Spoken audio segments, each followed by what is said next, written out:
And welcome, you beautiful bookish people. If you're new here, my name is Brooke and I like to read fantasy books. It is time to go over every single book that I picked up in the month of September. Now, September was kind of a strange month for me, just in terms of one, how many books I read, two, kind of where the books fell along the rating scale. And I'm actually so proud of myself because I did not finish, but I picked up 11 books and I ended up finishing 10 of them, which if I am not mistaken, I feel like that's my biggest month that I've ever had in terms of reading. Part of it is due to the fact that I really got into audiobooks this month and it's really helped me kind of like get out of my romantic-y reading slump, so to say. I feel like a lot of the books that I was reading, especially last month, it all just started blending together and I was at a point where I was just like, oh my god, I'm so tired of this, which is really frustrating because I love romantic-y so much. It is what got me into reading, and so I'm like, I don't want this to just go away. And so somebody said to get out of a reading slump, it's a really good idea to listen to an audiobook, so that's exactly what I did. I bought a bunch of credits on Audible and I signed up for the monthly thing and I started reading a lot of books on there. And honestly, I think I enjoyed them more because it was also nice to be able to, like, I don't know, when I'm doing my skincare or when I'm doing the dishes or when I'm cleaning, like I can be productive in ways around the house that I need to be, but I can also be reading at the same time. So that's really fun. Anyways, let's get into the first book that I picked up this month. The first book that I read in the month. Why did I sound like a frog? Bro, hold on. Hold on. The first book that I picked up this month was Arcana Academy by Elise Kova. Now, this was on my TBR for Romantasy BookCon that I'm going to this month. Oh my god. Today I'm filming, it's October 1st, and so I'm like 20-something days away from going.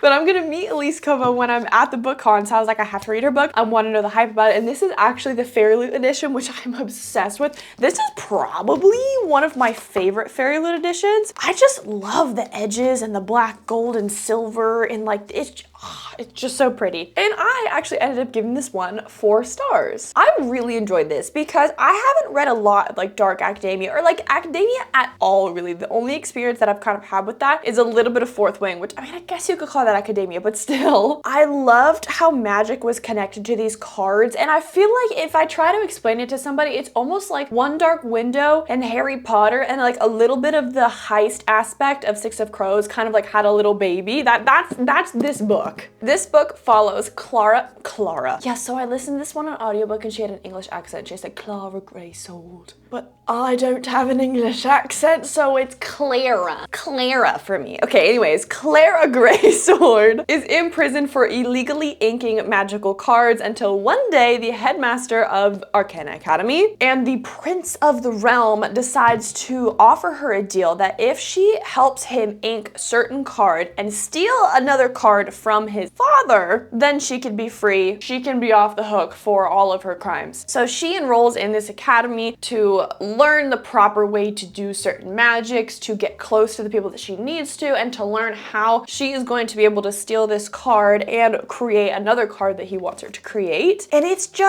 such a good time. And I highly recommend the audiobook. The narrator is really amazing, but I just like the vibes in this. And it was a little bit slower paced, but not in a bad way. Like, it was a good slow down, take a breath, like she's in the academy, she's learning about the stuff. And that's honestly a really good way to not get super confused in fantasy books, I think, is if it's in an academic setting, you can learn along with the characters, which granted, the character kind of already knew a lot of what there was to know, but she was still going through the classes, she was still going through life. And I think the ending of this was brilliant. I think a lot of authors are afraid to do what Elise Kova did, and I'm really, really excited for the next book because it was almost one of those things I'm like, I hope this is gonna happen, but I don't think it's gonna happen because, like, this is what always happens. They run off together happily ever after. It's like, and then the ending happened and I was like, oh, okay, yeah, this is cool. It's gonna make everything so complicated, but I'm so ready for it.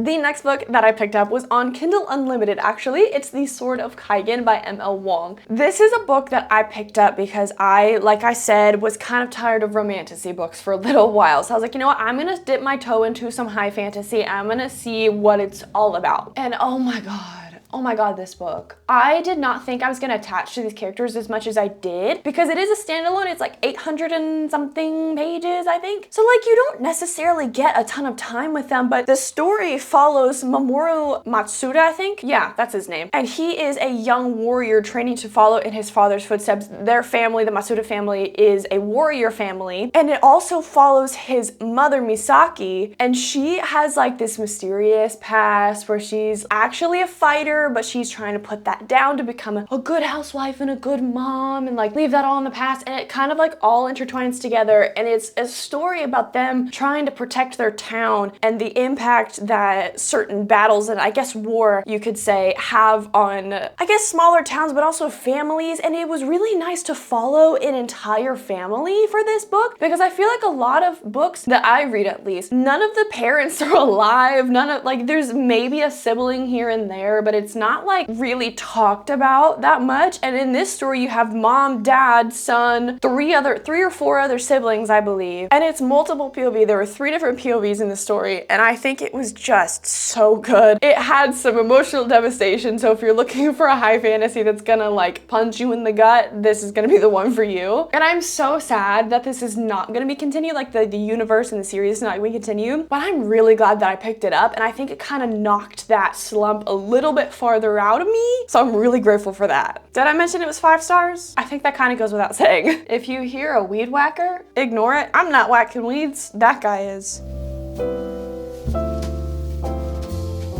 The next book that I picked up is Warrior Princess Assassin by Bridget Kemmerer, another one on my Romantasy BookCon TBR, and I ended up listening to this one on audiobook, and I think the audiobook was great. It had 3 narrators because this is sort of like a why choose romantasy, and I wasn't so sure about this. I gave this 2.5 stars because I was just like, I didn't DNF it because it wasn't like that bad. I just felt like nothing was happening, and I was really frustrated because there was all this talk about all these politics and trying to get to this one kingdom to make an alliance to make sure that these people don't starve and whatever, and most of it was them just trying to like run away, but then on the journey, but then like you get to the town that they're supposed to ally with, and it was like a very short. I'm actually not gonna lie to you, I don't remember how this book ended. I don't know. I really wanted to love it, and also this Fairylit edition is stunning. I don't know. I think it's beautiful. I don't think I'm gonna continue the series. I didn't connect with them. I don't think Why Choose is for me. I really like just the 2 people. Like, I just think that connection is so much more intense and intentional, and you really get to feel that kind of love because it's almost like you only have that one person in your life that, like my husband, like I love my husband more than any other person in this entire planet, and I can only have that bond with him. I think for me, it just doesn't make sense in my brain to have the 3 people involved. I'm like, but like you love the one person, and I mean, you might love that other person too, but like, what about this person? Like, I would feel like not wanted. Does that make sense? I don't know. This is a fantasy book, so like, I guess it's fiction. So like, it's fine. I need to read the blurb again. Oh yeah, this princess warrior, princess, oh my God. This princess is betrothed to this warrior king because this warrior king's land is getting ravaged by fire and their people are going hungry, and so they want to make an alliance with the princess's kingdom because her magic and her father's magic has to do with weather, so they can help the crops and help that other land survive, and in return they will offer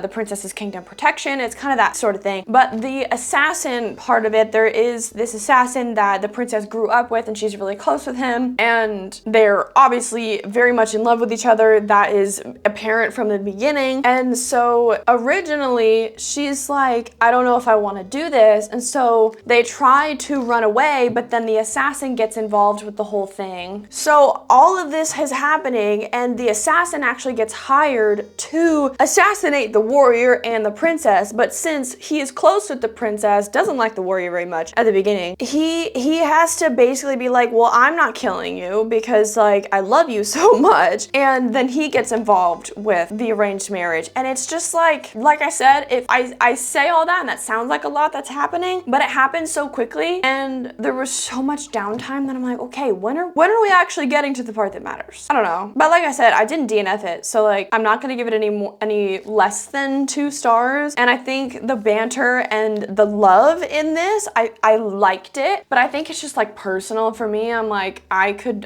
never. The next book that I read was The Bone Raiders by Jackson Ford, and this came in my epic fantasy subscription from Fairy Loot. And again, I gave this one 2.5 stars. I didn't DNF it. It was interesting enough to keep me reading to the end, and I think it wrapped up really nicely. I really liked that. Like, you have the quest in this book for these raiders to save their home, basically, because the king, so to say, of the land is trying to eradicate all the raiders and the nomads and everybody that just lives out not in his city. And so they're trying to figure out a way to save their homeland. And so they run into this ginormous lizard, basically. And so it was cool because it was a group of warrior women. So I really liked that. I think the characters are really interesting. It's multiple POV. I think it was written very well. I really liked that about it. I'm actually not gonna lie to you, I think this is probably the first book that I've read from a male author. Well, no, I've read Narnia and like, what's it called? Maze Runner. But like that was like a long time ago. I'm talking about like since I picked up reading it, this is the first book that I've read that's been written by a man. And again, I just like, it was the same thing over and over and over again, them trying to tame this great lizard. And I thought it was kind of cool because like I love animals, but also I kind of got bored because I'm like, okay, when are you actually gonna do something? And like, when are things going to start rolling? I don't know. Same kind of feeling from Warrior Princess Assassin. I'm not gonna ramble too much upon. That was a lot of negativity in the last couple minutes, so I'm so sorry, but we're gonna move on.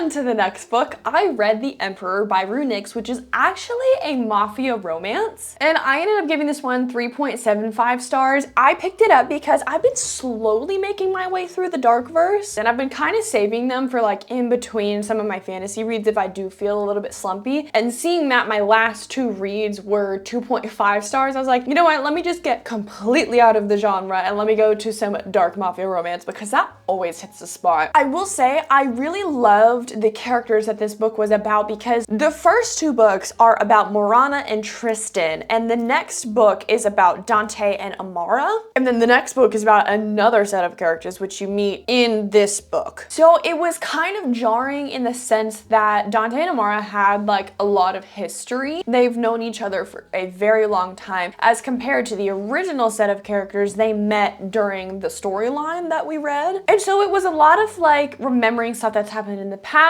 and like a little bit of the present and I guess you could say future. And there's not really much to say about it because I don't want to spoil it. But the first book is called The Predator, obviously by Runix, and it follows Tristan Kane, who is this notorious mafia boss in the underworld. He's known as this like big bad guy. And it also follows Morana Vitalio, and she is a hacker and she uncovers some like crazy secrets and traces it back to Tristan. And so she goes and finds Tristan and is intent on offing him, but instead they decide to work together to get to the bottom of this because he's like, I don't actually know what you're talking about. What is going on here? And it kind of blossoms from there. So it's a lot of like uncovering illicit activities. I mean, it's the mafia. Like, what do you expect? And I just find that so fun. I love anything to do with like behind the scenes on not criminology, but like criminal activity. It's always interesting. But it's interesting because it's like, since it's following different characters, you'd think the stories would be completely different, but it somehow all ties together and it's a really good progression through like book to book. So I really had a good time. It wasn't like, this one wasn't my absolute favorite. The first 2 have been 5 stars, and I think it was just because it was a different set of characters that it was focusing on. But honestly, like, great time. I'm so glad I read it because it kind of like helped me out a little bit mentally.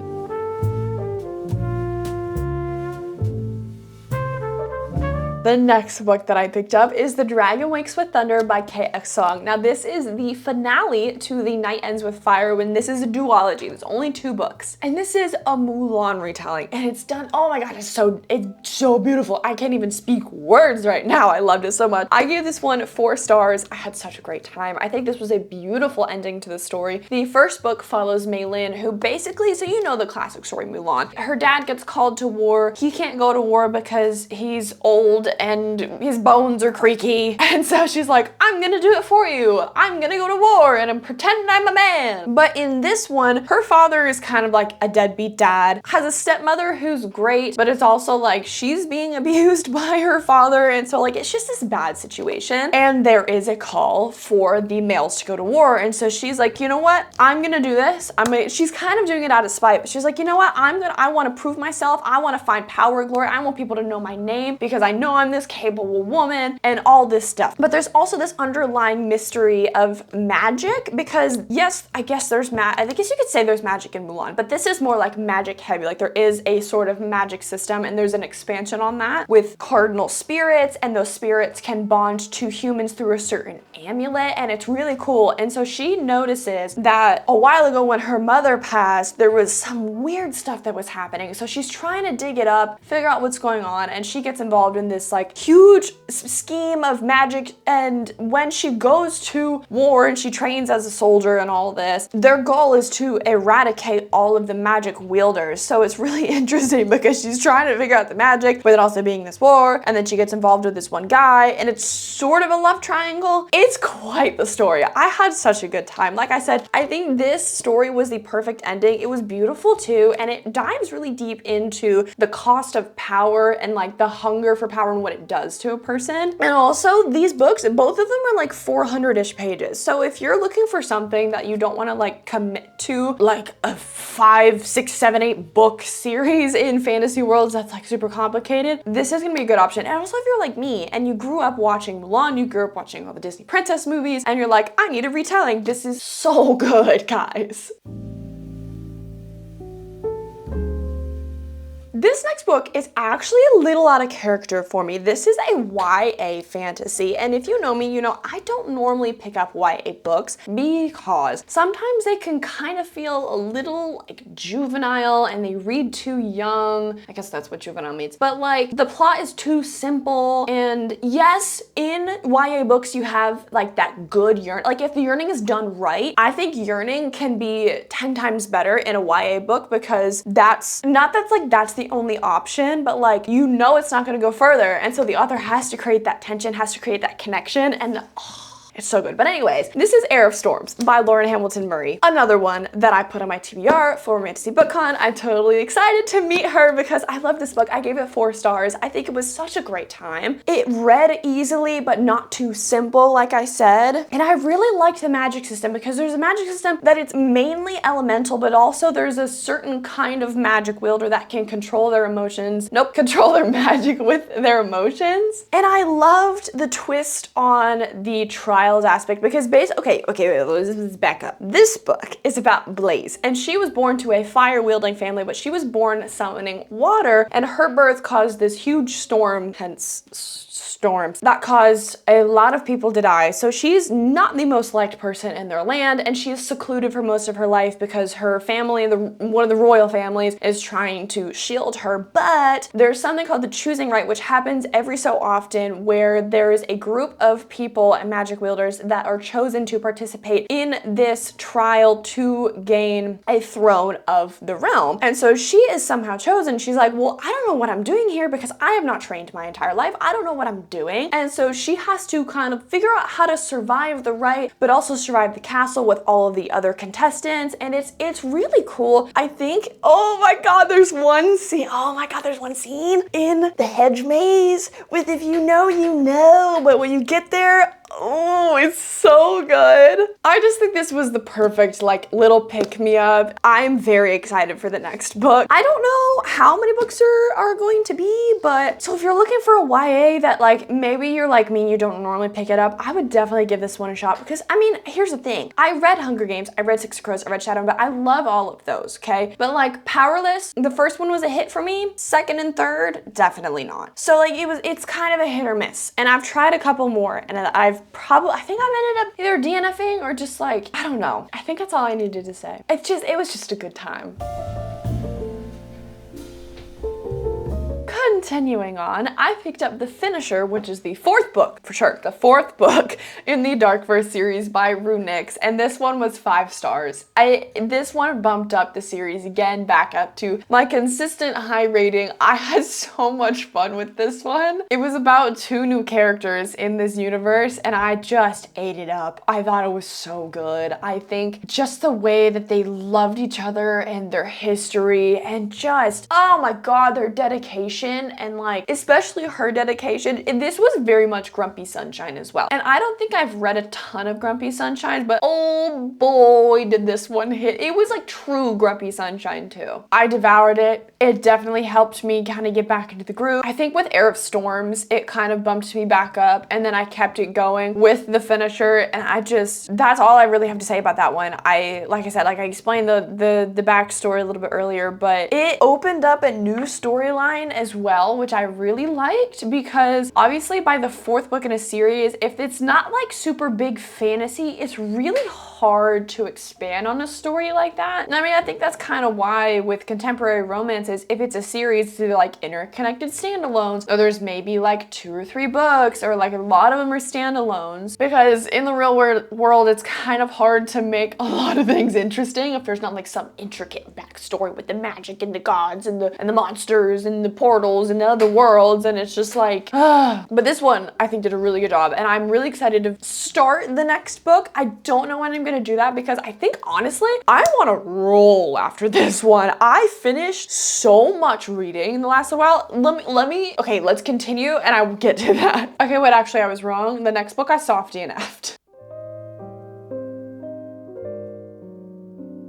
I picked up Broken Souls and Bones. This one was part of my Romantasy TBR, and I had really high hopes for this one because it's a Viking-ish inspired sort of fantasy, and I've heard a lot of good things about LJ Andrews, and obviously this Fairyloot edition is gorgeous. I love all of my Fairyloot editions, and I started the audiobook with this one, and I think that might have been my problem because I did not like the audiobook. I think kind of looking at the story, it had a little bit of potential, but it felt sort of like the other books that I was reading, and it felt like it was getting monotonous again, and I was like, I don't want to fall back into this pit. So I don't know how far I got. I mean, I probably got like a little over 10, maybe like 15-ish% into the book, which I know that's really early to DNF, but I knew I wasn't feeling it. So I was like, you know what? I'm just gonna shelve this. I might come back later. I don't know. So we'll see. I'm not super butthurt about it, but I just noticed, I was like, I'm not going back into a slump. I'm putting this down.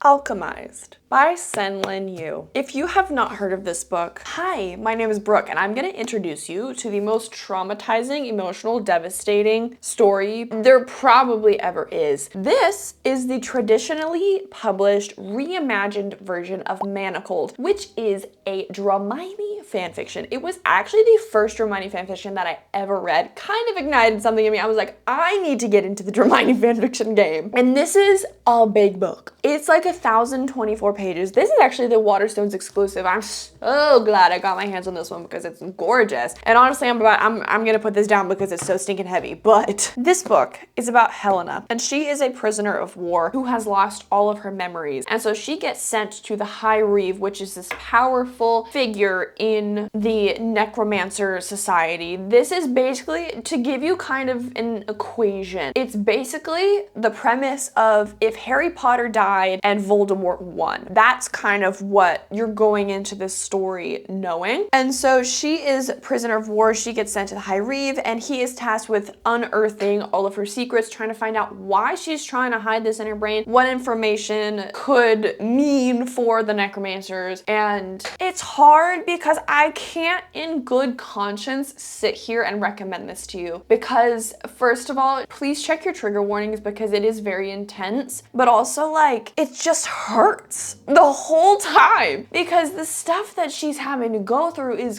absolutely insane. And I mean, the whole idea of the book is to explore the effect that war has on people, knowing that these people think and act differently than they normally would have. You kind of, in this book, it's kind of like, it almost feels like everybody's the villain, and it's super complicated because you're like, nothing good is happening right now, and she's having to try to fight through all of it. And it's kind of a bittersweet ending. I'm obviously not going to go too much into detail, but like, oh my god, the way that Senlin Yu writes, it's hard for me to like explain this right now, and I feel heavy like just thinking about it. But like, I mean, like I said, it's a 5-star read, infinity stars. It's so good. And the way that Senlin Yu weaves together everything and like connects, I guess, certain points in the story and makes everything matter and leaves no stone unturned, leaves no loose ends whatsoever. It's just like, this is a standalone, by the way. I mean, it's a big standalone, but it's a standalone. So if you want some of the maximum damage in a standalone, I've got the book for you.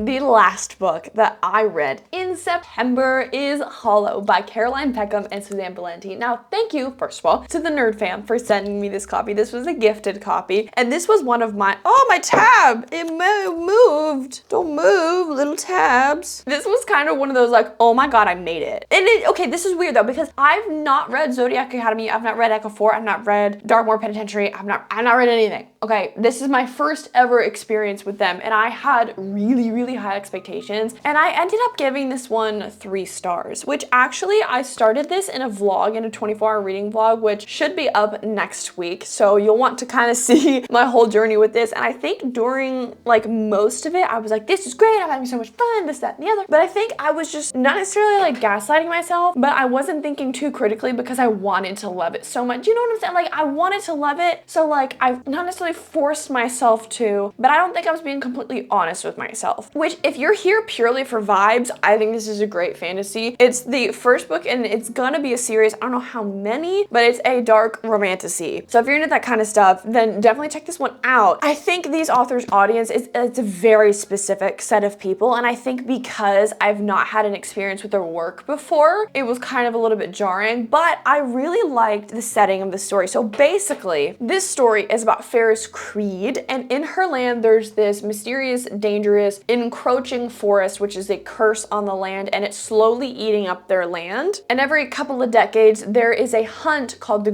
Great Hunt, where they send champions to go into this forest to collect amulets from these spirit animals to reunite them with the spirit of the forest, or the Great Elm. And it should, in theory, get rid of the curse, get rid of the forest, reverse everything. So Ferris is not a trained champion at all. She just decides to throw herself into the hunt and see what happens. And I think she was fun. I don't think I really like connected with her. I think the banter with her and the MMC is really fun. I think it was super snarky. The MMC was a little mean though, which I say that knowing that Caroline and Suzanne like to write mean characters. I think I was trying to keep an open mind about it, which I still am. I think he was an interesting character, and it was funny some of the time because of the banter, because of the things that he got annoyed about, and like the things that they would argue about. I think it was funny. And a lot of my highlights were from just like stupid stuff that they were saying. But it was strange to me because I